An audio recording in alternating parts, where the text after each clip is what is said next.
जिस माँ की पेंशन से बेटे की गाड़ी और बहू के शौक पूरे होते थे, उसी माँ को जब चश्मे के लिए पैसे मांगने पड़े तो उसे घर पर बोझ बता दिया गया। फिर जो हुआ उसने पूरे परिवार को घुटनों पर ला दिया। राधे राधे दोस्तों, वर्मा स्टोरीज में आपका स्वागत है। मैं हूँ विवेक वर्मा और आज जो कहानी मैं आपको सुनाने जा रहा हूँ वह किसी एक घर की नहीं बल्कि समाज की उस कड़वी सच्चाई की है जहाँ इंसान की अहमियत उसकी उपयोगिता और उसकी जेब से तय होती है। सुमित्रा देवी की उम्र 65 वर्ष के पार हो चुकी थी। उनके पति रघुवीर जी एक सरकारी स्कूल में प्रधानाचार्य थे और 3 साल पहले ही दिल का दौरा पड़ने से उनका स्वर्गवास हो गया था। रघुवीर जी बहुत ही दूरदर्शी इंसान थे। जाते जाते वह अपनी पत्नी के लिए एक अच्छा घर और एक सम्मानजनक पारिवारिक पेंशन छोड़ गए थे ताकि उनके जाने के बाद सुमित्रा देवी को किसी के आगे हाथ ना फैलाना पड़े। लेकिन विडंबना देखिए, जिस बेटे राजवर्धन को उन्होंने नाजों से पाला था, पिता के जाने के 13वें दिन ही उसने बड़ी चालाकी से माँ का बैंक खाता अपने फोन से जोड़ लिया।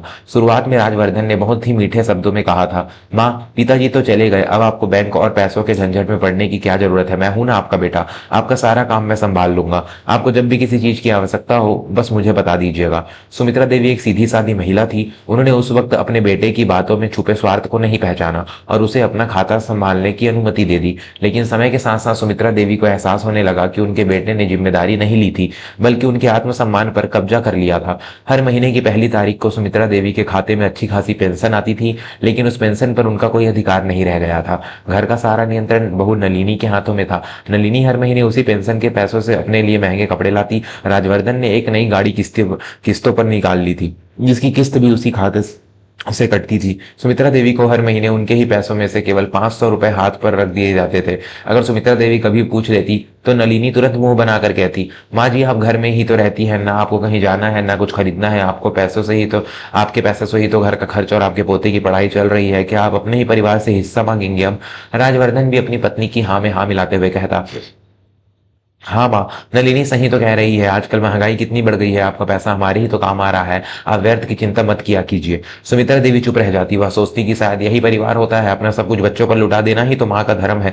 लेकिन यह धर्म केवल एक तरफा निभाया जा रहा था। जब भी सुमित्रा देवी बीमार पड़ती या उन्हें किसी दवा की आवश्यकता होती तो नलिनी ऐसे व्यवहार करती मानो सुमित्रा देवी उनके सिर पर कोई बहुत बड़ा आर्थिक बोझ हो। घर में जब भी नलिनी के मायके वाले या रिश्तेदार आते तो वह बड़े गर्व से कहती, मेरे पति अकेले दम पर पूरे घर का खर्च उठा रहे हैं, बुजुर्ग सास की सेवा करना कोई आसान काम थोड़ी है। यह सुनकर सुमित्रा देवी का हृदय छलनी हो जाता, क्योंकि सच्चाई यह थी कि राजवर्धन की अपनी कमाई तो आधी से ज्यादा उसके निजी शौक में उड़ जाती थी। घर तो सुमित्रा देवी की पेंशन से ही चल रहा था। हालत बद से बदतर तब हो गए जब एक दिन सुबह पूजा करते समय सुमित्रा देवी के चश्मे का शीशा टूट गया। बिना चश्मे के उन्हें ठीक से दिखाई नहीं देता था, आंखों में दर्द होने लगता था और रामायण पढ़ने में भी भारी कठिनाई हो रही थी।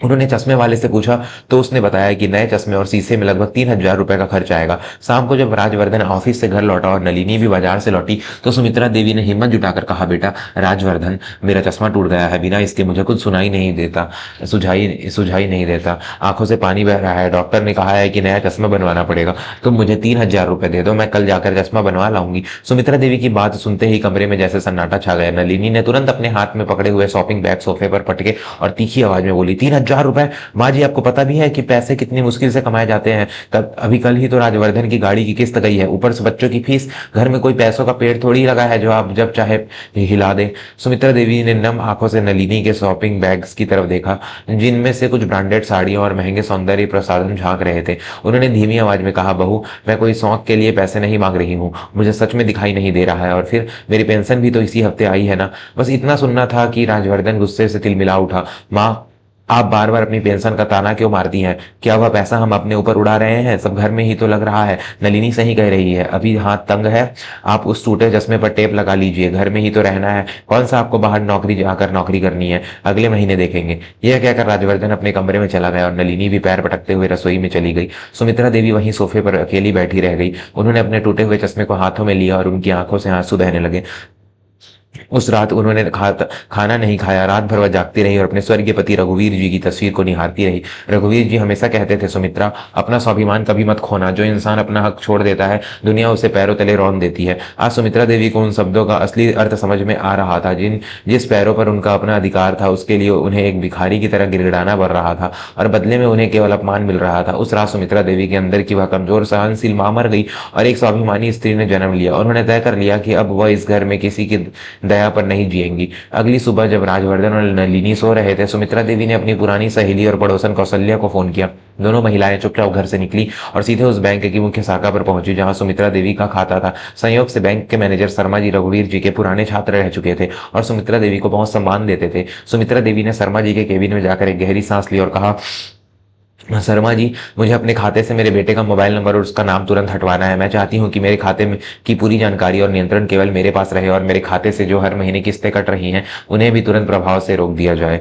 शर्मा जी ने सुमित्रा देवी के चेहरे की उदासी और दृढ़ता को देखा। उन्होंने बिना कोई फालतू सवाल किए तुरंत सारी प्रक्रिया पूरी करवा दी। सुमित्रा देवी ने अपने खाते से अपने लिए एक नई पासबुक और एक नया एटीएम कार्ड जारी करवा लिया। इतना ही नहीं, उन्होंने बैंक से ही अपने लिए 10,000 रुपए निकाले और सबसे पहले जाकर अपने लिए एक नया और बेहतरीन चश्मा बनवाया। जब वह नया चश्मा पहनकर शीशे के सामने खड़ी हुई तो उन्हें अपना अक्स एकदम साफ दिखाई दिया, चेहरे पर लौटी हुई गरिमा और आंखों में एक नया आत्मविश्वास। उसी शाम का वक्त था। राजवर्धन अपने ऑफिस में बैठा था कि अचानक उसके मोबाइल पर एक के बाद एक कई संदेश बजने लगे। उसने अपना फोन देखा और उसके पैरों तले जमीन खिसक गई। उसकी गाड़ी की किस्त बाउंस हो गई थी। उसने तुरंत नलिनी को फोन किया। नलिनी भी एक बड़े मॉल में अपनी सहेलियों के साथ कॉफी पी रही थी और जब उसने भुगतान करने के लिए राजवर्धन का दिया हुआ कार्ड स्वाइप किया तो मशीन ने लेनदेन अस्वीकृत, ट्रांजैक्शन डिक्लाइन दिखा दिया। नलिनी को सबके सामने भारी शर्मिंदगी का सामना करना पड़ा। शाम को राजवर्धन और नलिनी बदहवास हालत में घर पहुंचे। उन्होंने देखा कि सुमित्रा देवी आराम से कुर्सी पर बैठी रामायण पढ़ रही थी और उनकी आंखों पर एक नया चमकदार चश्मा था। राजवर्धन ने हाँफते हुए पूछा,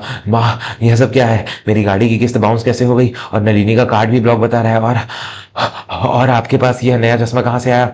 सुमित्रा देवी ने बहुत ही शांति से अपनी किताब बंद की, अपना चश्मा उतारा और राजवर्धन की आंखों में सीधे देखते हुए कहा, चश्मा मैंने अपनी पेंशन से बनवाया है बेटा, और हाँ, मैंने आज सुबह ही बैंक जाकर अपने खाते का पूरा नियंत्रण अपने हाथों में ले लिया है।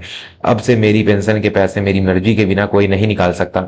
यह सुनते ही नलिनी का गुस्सा 7वें आसमान पर पहुंच गया। वह जोर से चिल्लाते हुए बोली, यह क्या तमाशा है माँ जी, आप ऐसे कैसे कर सकती हैं?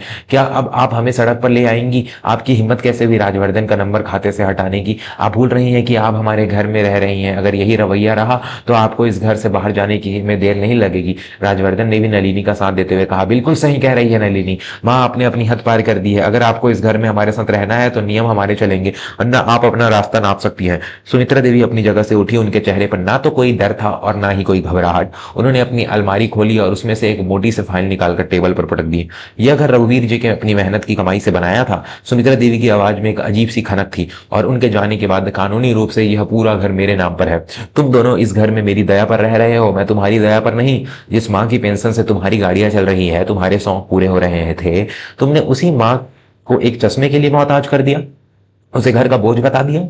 सुमित्रा देवी एक कदम आगे बढ़ी और नलिनी की आंखों में देखते हुए बोली, तुम कहती हो ना कि महंगाई बहुत बढ़ गई है, तो ठीक है, आज से तुम दोनों इस घर में रहने का किराया दोगे। बिजली का बिल, पानी का बिल और राशन का आधा खर्च आज से राजवर्धन उठाएगा। और अगर तुम्हें मेरी यह शर्तें मंजूर नहीं है तो दरवाजा खुला है, तुम दोनों आज ही अपना सामान बांधकर मेरे घर से बाहर निकल सकते हो। कमरे में ऐसा सन्नाटा छा गया मानो किसी की सांस भी न चल रही हो। राजवर्धन और नलिनी के चेहरे का रंग उड़ चुका था। उन्हें जिस बात का घमंड था वह एक ही झटके में चूर चूर हो गया था। राजवर्धन को पहली बार अपनी असलियत का एहसास हुआ कि वह अपनी माँ के पैसों के बिना शून्य है। उसकी अपनी कोई औकात नहीं थी। वह लड़खड़ाते हुए आगे बढ़ा और सुमित्रा देवी के पैरों में गिर पड़ा। मुझे माफ कर दो माँ, मुझसे बहुत बड़ी गलती हो गई, मैं स्वार्थी हो गया था, कृपया हमें घर से मत निकालो। नलिनी भी रोते हुए हाथ जोड़ने लगी। उसे समझ आ गया था कि अगर सास ने घर से निकाल दिया तो उनकी सारी झूठी शानो शौकत एक पल में खत्म हो जाएगी। सुमित्रा देवी ने उन्हें अपने पैरों से दूर हटाया और पीछे हटते हुए कहा, आंसू बहाने से मेरे मन का घाव नहीं भरेगा राजवर्धन। तुमने अपनी माँ को नहीं, एक एटीएम मशीन को खोया है जिसका तुम्हें दुख है। तुम इस घर में रह सकते हो, लेकिन एक किराएदार की तरह, मेरी शर्तों पर। मुझे तुम्हारी झूठी सेवा नहीं चाहिए। मेरी पेंशन, मेरा सम्मान और मेरा जीवन अब मेरे अपने नियमों से चलेगा। और उस दिन के बाद उस घर का नजारा पूरी तरह से बदल गया। राजवर्धन को अपनी गाड़ी बेचनी पड़ी क्योंकि वह अब उसकी किस्त नहीं चुका सकता था। नलिनी और की फिजूल खर्ची पर लगाम लग गई और उसे घर के सारे काम खुद करने पड़े। सुमित्रा देवी अब शान से अपना जीवन जीती। वह अपनी पेंशन का एक हिस्सा अनाथालय में दान करती, अपनी सहेलियों के साथ तीर्थ यात्रा पर जाती और घर में पूरे स्वाभिमान के साथ रहती। दोस्तों, रिश्ते पैसों की बुनियाद पर नहीं, सम्मान और प्रेम की नींव पर टिकते हैं। जब एक माँ अपना सब कुछ लुटाने के लिए तैयार रहती है तो यह परिवार का फर्ज है कि उसके बुढ़ापे को एक बोझ न बनने दे, बल्कि उसके त्याग का सम्मान करे। सुमित्रा देवी ने यह साबित कर दिया कि जब तक इंसान के पास खुद का नियंत्रण और स्वाभिमान है, दुनिया की कोई ताकत उसे झुका नहीं सकती। अगर आपको आज की यह कहानी दिल को छू लेने वाली लगी हो, तो इसमें छुपा संदेश सही लगा हो, तो इस वीडियो को लाइक करें, अपने परिवार के साथ शेयर करें, और ऐसे ही जीवन के सच्चे और गहरे अनुभवों को सुनने के लिए वर्मा स्टोरीज को सब्सक्राइब करना ना भूलें। मैं विवेक वर्मा आपसे विदा लेता हूँ। अगले वीडियो में फिर मिलेंगे एक नई कहानी के साथ। तब तक अपना और अपने माता पिता का ख्याल रखिए। राधे राधे।